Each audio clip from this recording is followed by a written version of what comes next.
Eto na nga mga chong, marami tayong basketball updates. LA Tenorio, excited na makalaban ang kanyang dating kupunan na Barangay Ginebra. Barangay Ginebra, naghahanap na ng bagong big man. Ngayon pa lang ay nagsisimula ng kumilos ang Barangay Ginebra para punan yung butas ng kanilang kupunan.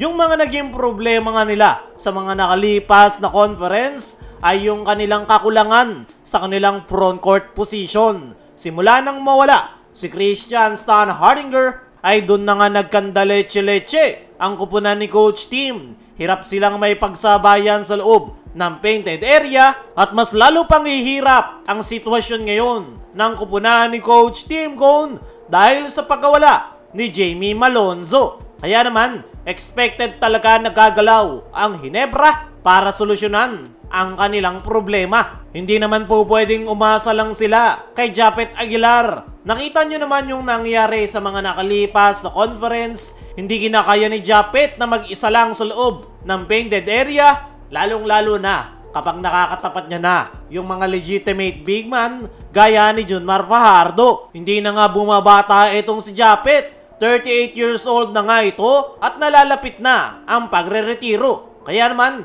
kailangan na talagang gumawa ng paraan ng Ginebra para kumuha ng isang bagong big man na maasahan ng kanilang kupunan ng mas mahabang panahon. Dahil dyan, malinaw na naghahanap talaga ang Ginebra ng bagong big man.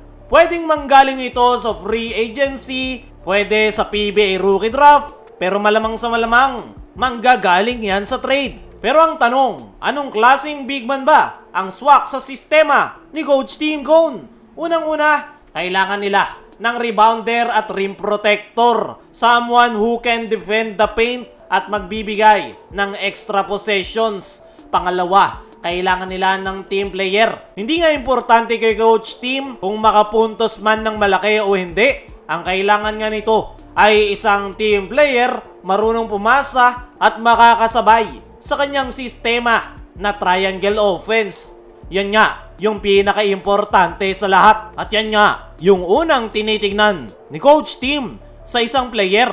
Para sa akin mga chong, big man na lang talaga yung kulang ng Barangay Ginebra sa kanilang kupunan. Kaya pa naman ni Japet na makipagsabayan sa loob ng painted area, pero kailangan niya nga ng makakatulong sa loob. Pero kung ako ang tatanungin, mas magandang kumuha ang Ginebra ng big man na papalit kay Japet Aguilar. Nalalapit na nga yung pagre-retiro ng nasabing big man. Kaya naman, ngayon pa lang, kailangan ng kumilos ng Barangay Ginebra. Wag na nilang antayin na magretiro o tamaan pa ng injury si Japet dahil once na mangyari yan, isang napakalaking problema sa kanilang kupunan. Ayon naman sa ating mga trusted source, meron ng big man na tinitingnan si Boss Al Francis Chua. Hindi pa pinapangalanan dahil kakausapin pa ni Boss Al si Coach Tim Cone kung pwede ba sa triangle offense yung kursunadang big man ni Boss Al Francis Chua. Hindi nga ito kumikilos basta-basta.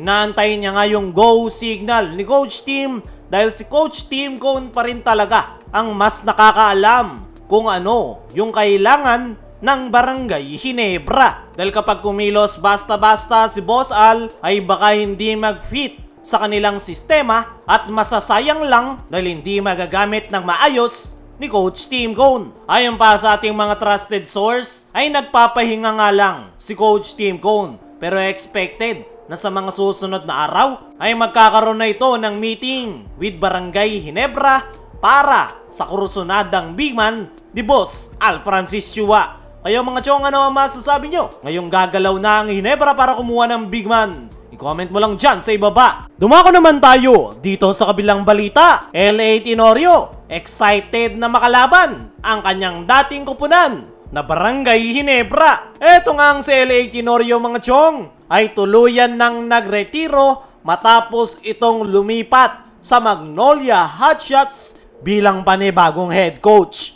Marami nga ang nagulat sa balitang yan nung mga nakaraan at hati nga ang opinyon ng Barangay Ginebra at Magnolia Hotshots fans. At netong mga nakalipas nga lang na araw ay nagsimula na yung preparation netong si Tenorio sa Magnolia Hotshots bilang panibagong head coach. At ayon nga sa kanyang naging latest interview ay excited nga itong si LA sa panibagong chapter ng kanyang karir. Mas mabigat nga raw ang trabaho niya ngayon bilang head coach. At natanong itong si Tenorio kung gaano siya ka-excite sa Manila Clasico ngayong nasa side na siya na Magnolia Hotshots.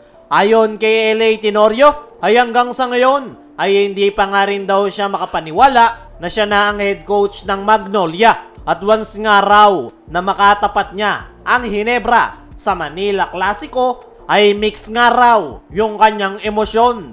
Dati nga siyang sa Barangay Ginebra naglalaro at doon niya nga binuno ang lahat ng natitira sa kanyang basketball career. Pero ngayon na Magnolia Hotshots na yung kanyang hawak ay syempre gagawin niya nga raw ang lahat para makuha ang panalo. At isa pa nga sa nagpapakaba kay LA Tenorio ay makakatapat niya ang kanyang mentor na si Coach Tim Cone. So ngayon ay nagsimula na yung preparation ng Magnolia Hotshots para sa paparating na panibagong season. Kaya mga chong, ano ang masasabi nyo? Na-excited si LA Tenorio? Ano makalaban ang Barangay Ginebra? Ano rin yung masasabi nyo na naghahanap ng bagong big man ang Ginebra? I-comment mo lang dyan sa ibaba.